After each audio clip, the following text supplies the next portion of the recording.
Joanne Fossel est une mère de famille de 38 ans ayant été retrouvée chez elle inanimée par une agent immobilière. L'enquête va alors révéler plein de mystères qui tortureront la tête des enquêteurs. Pour tout savoir sur la triste et mystérieuse histoire de Joanne Fossel, lançons-nous maintenant dans la vidéo.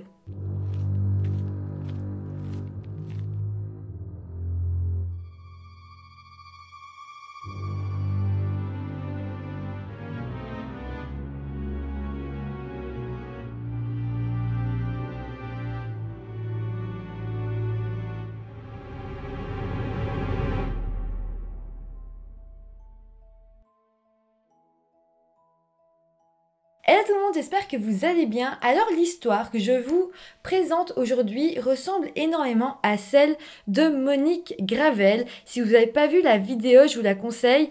Je vais la mettre dans le petit i juste au-dessus. Donc voilà, ces deux histoires qui, vous allez voir, ont énormément de similitudes. Les deux sont irrésolues. Donc voilà, on pourrait peut-être y voir un lien ou peut-être pas. Mais en tout cas, je tenais à dire que ces deux histoires se ressemblent beaucoup. Comme d'habitude, avant de commencer la vidéo, je vous rappelle de vous abonner à la chaîne si ce n'est pas encore fait. Et maintenant, lançons-nous dans la vidéo. Joanne Fossel est une mère de famille de 38 ans qui a 3 enfants et qui, en plus, est divorcée. Joanne vit au Québec et plus précisément dans la ville de Candiac. Elle a sa maison qui se situe rue Chambord, mais voilà, elle a prévu de la vendre. Joanne est secrétaire dans une compagnie de parfums et est bien connue dans sa ville car elle est aussi très impliquée dans le patinage artistique. Au moment des faits, elle a une vie bien rangée même si 3 ans auparavant, elle avait divorcé avec le père de ses enfants. Joanne, c'est une femme que tout le monde apprécie, elle a vraiment beaucoup d'amis et les gens ont envie d'être son amie. Ce qui revient aussi assez souvent, c'est que Joanne, c'est aussi une femme très jolie qui ne passait pas vraiment inaperçue. Mais Joanne était aussi une femme avec beaucoup de culture, toujours souriante et classe. Pour ses enfants, c'était une très bonne mère.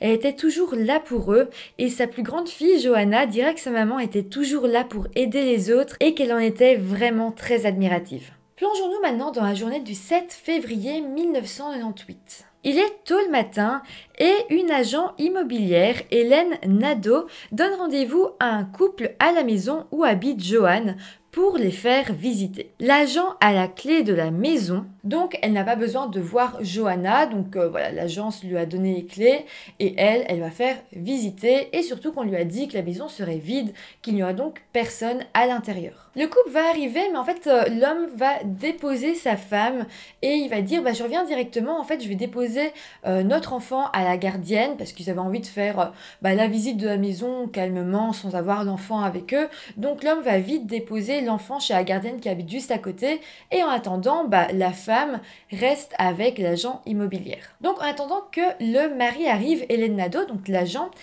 propose à la femme de quand même commencer la visite de la maison sans son mari. Et la femme, elle va quand même dire mais vous êtes vraiment sûr qu'il n'y a personne dans la maison parce que faut pas qu'on dérange quelqu'un. Mais Hélène va dire non, il n'y a personne, enfin on m'a dit qu'il y avait vraiment personne, j'ai la clé, donc on peut y aller, vous inquiétez pas. La femme accepte alors et elle commence la visite avec Hélène. Tout se passe bien, mais arrivée dans le salon, la femme va s'arrêter net et elle va crier. Il y a quelqu'un dans la maison, je viens de voir un sein. Donc là, Hélène est quand même assez stressée. La femme vient de voir un sein de femme nue.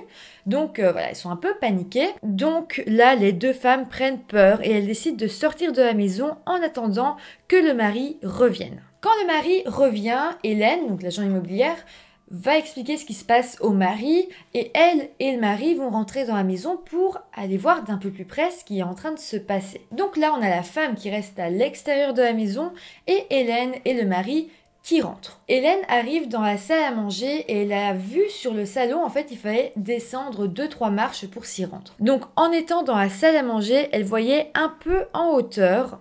Et là, elle se rend compte qu'il y a un corps allongé derrière la table basse du salon, mais elle ne voit pas bien parce qu'elle est justement cachée par la table. Ils vont alors s'approcher, ils vont voir une tête et des pieds qui dépassent un peu plus. Les pieds sont blancs et ils vont très vite se rendre compte qu'il s'agit d'une femme qui est allongée là et qui est sans aucun doute décédée. Ils verront aussi que ses habits étaient remontés à hauteur de son cou et qu'elle avait les poignets tout bleus comme si elle avait reçu des coups. Bon, Hélène et le mari vont sortir de la maison en panique, ils vont tout raconter à la femme et tous les trois, ils vont prendre la décision d'appeler la police et de rester endort dans le jardin en attendant l'arrivée des autorités. Les policiers vont rapidement arriver sur les lieux et ils découvriront le corps sans vie de Johan allongé dans le salon. À ce moment-là, la victime n'est pas directement identifiée et Hélène Nadeau, donc l'agent immobilière, elle dort et en fait elle prie pour que la femme qui a été retrouvée ne soit pas Johan Fossel.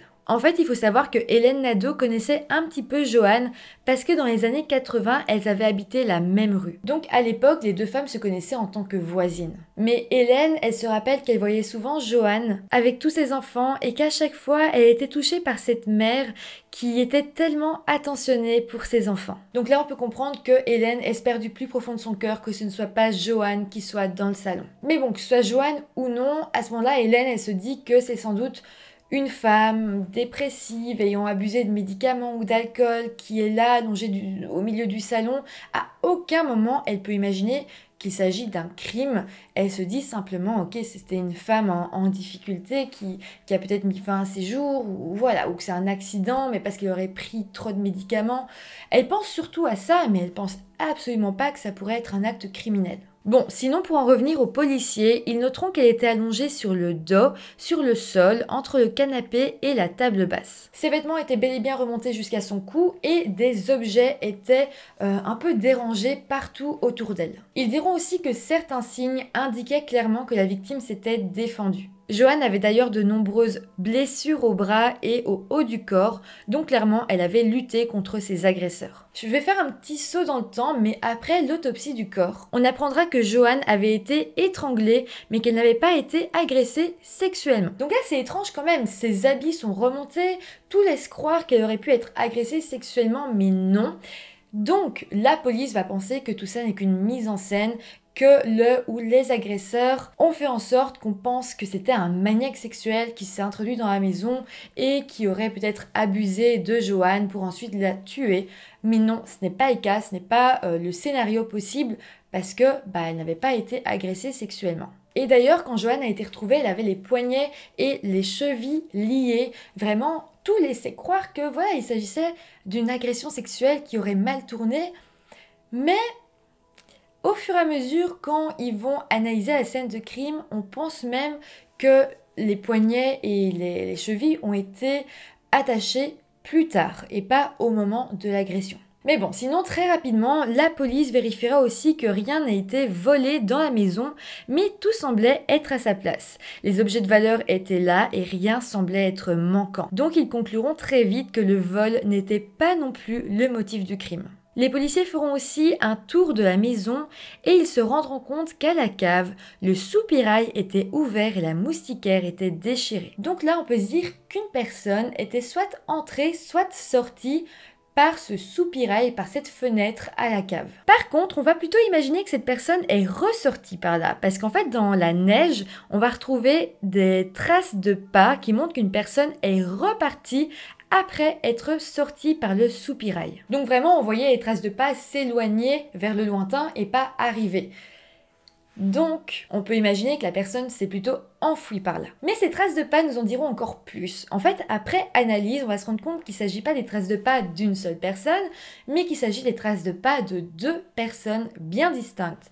Donc, on peut imaginer qu'en fait, il n'y avait pas un agresseur, mais deux agresseurs. Après ça, l'appartement sera passé au peigne fin pendant 3 jours. Bon, évidemment, la nouvelle va très vite faire le tour de la ville de Candiac. Les habitants seront très choqués. Voilà, Johan, c'était une personne qu'ils aimaient beaucoup. Et puis, qui aurait pu lui faire du mal? Elle n'avait pas d'ennemis. Et surtout, si c'est une personne, quelqu'un qui ne la connaissait pas, qui est rentré, ça veut dire que ça pourrait leur arriver à eux aussi. Enfin voilà, ça va un petit peu être la panique un petit peu partout dans la ville. Mais bon, rapidement, tout le monde va se mettre à soupçonner l'ex-mari de Johan, parce qu'évidemment, dans ce genre d'histoire, on soupçonne toujours le mari ou l'ex-mari. C'est comme ça, et très souvent, c'est effectivement le mari ou l'ex-mari. Bon, ici, vous allez voir que ce ne sera pas vraiment le cas. Son ex-mari, lui, il va dire que non, c'est pas lui du tout, il va clamer son innocence, il va demander même à passer le test du polygraphe, on va lui accorder, il va le réussir haut la main. Donc, évidemment, il va être rayé de la liste des suspects. Et en plus de ça, pendant le week-end, donc le samedi, toute la journée, il était avec ses enfants, donc ça ne pouvait juste pas être lui. Donc ça l'enlève complètement de cette liste des suspects et on se retrouve encore une fois sans aucun suspect. Là, c'est une anecdote, mais qui est quand même assez importante. En fait, l'enquêteur Mathias Tellier, qui était aux relations publiques de la Sûreté du Québec au moment des faits, avait décidé de se retirer du dossier qui portait sur le meurtre de Joanne. En fait, on va apprendre qu'il avait pris cette décision parce que sa femme était une très très bonne amie de Joanne, justement. Donc évidemment, Mathias Tellier et son épouse avaient été très très touchés par l'affaire et Monsieur Tellier se sentait pas apte à bosser sur ce dossier. En fait, pour vous en dire plus, la fille du couple Tellier faisait du patinage artistique avec la fille de Joanne, donc les deux mamans se voyaient à chaque cours. En plus de ça, chaque cours, ça représentait 8 heures par semaine, donc elles passaient 8 heures ensemble. En plus, les deux filles étaient amies, donc elles se voyaient en dehors des cours de patinage.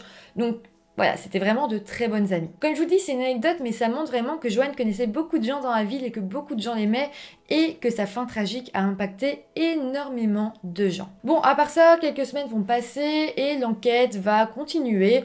On va apprendre entre autres que Joanne avait été aperçue pour la dernière fois le 6 février, donc la veille de son meurtre.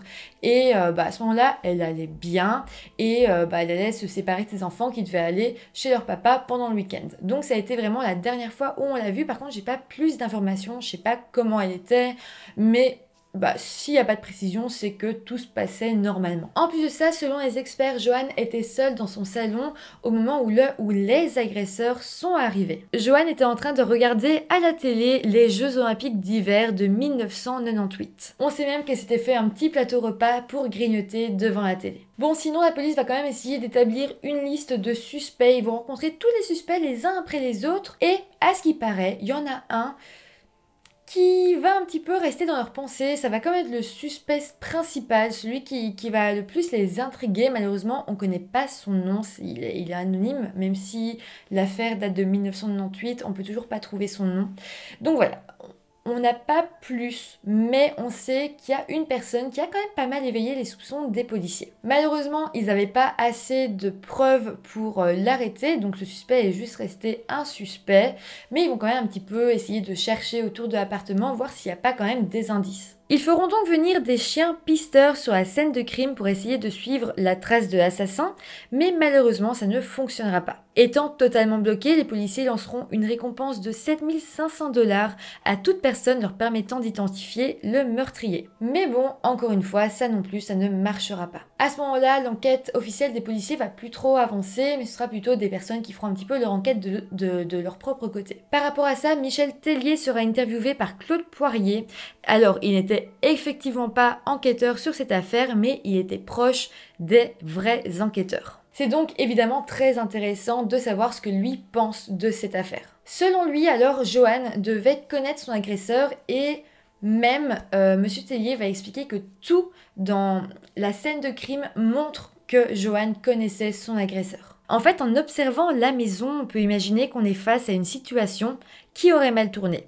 On voit que Joanne s'est rendue dans le salon avec son agresseur et que c'est dans le salon que les choses se seraient mal passées parce que les pièces qui séparent l'entrée et le salon n'avaient pas été dérangées, aucun meuble ou objet était tombé. Donc clairement, c'est pas anodin que le salon soit le seul endroit dérangé de la maison. Aussi, ça montre que la victime s'est défendue dans le salon et pas dans une autre pièce. Donc tout le chemin pour aller jusqu'au salon, ça s'était bien passé, qu'elle a même accueilli ses agresseurs chez elle.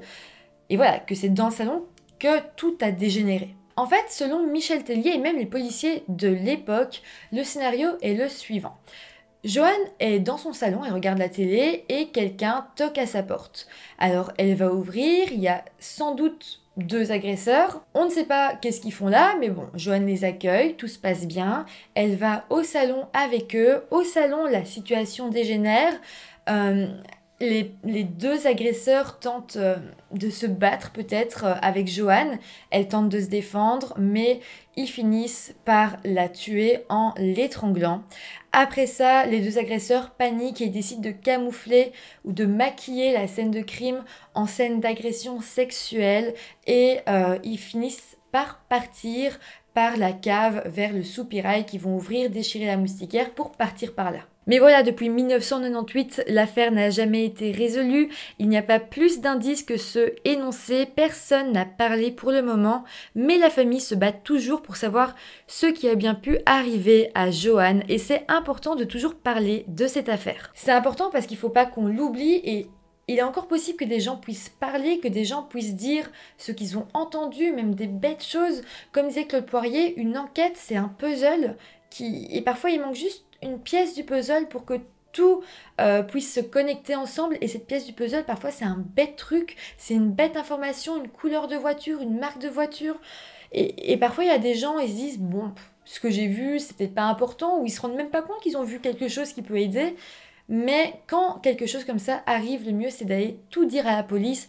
On sait jamais, quelque chose qui nous paraît pas important peut l'être vraiment en fait. Claude Poirier a fait beaucoup pour cette enquête et pour la famille, et il a énormément enquêté sur l'affaire de son côté. D'ailleurs, il a promis dans son émission que cette affaire, il ferait tout pour qu'elle ne reste jamais sur un coin de table, et que un jour on puisse en tout cas peut-être la résoudre, mais en tout cas qu'on ne l'oublie pas. Et puis si jamais on veut aider la famille, je pense que le mieux c'est de partager l'histoire, voilà, d'en parler autour de nous, de partager cette vidéo, partager des articles. Je pense que c'est le moins qu'on puisse faire, parce que je sais pas trop comment aider d'une autre façon à part en parler. Et donc voilà, ça reste très important encore aujourd'hui, même 24 ans plus tard. Donc ouais, ça reste important et c'est toujours possible que cette affaire soit résolue. Bon, c'est comme ça que se termine cette vidéo. J'espère que l'histoire vous aura intéressé. Si c'est le cas, n'hésitez pas à mettre un petit pouce en l'air comme d'habitude, à vous abonner à la chaîne, ça me fera beaucoup plaisir. Et moi, je vous retrouve très bientôt pour une nouvelle vidéo. Bye!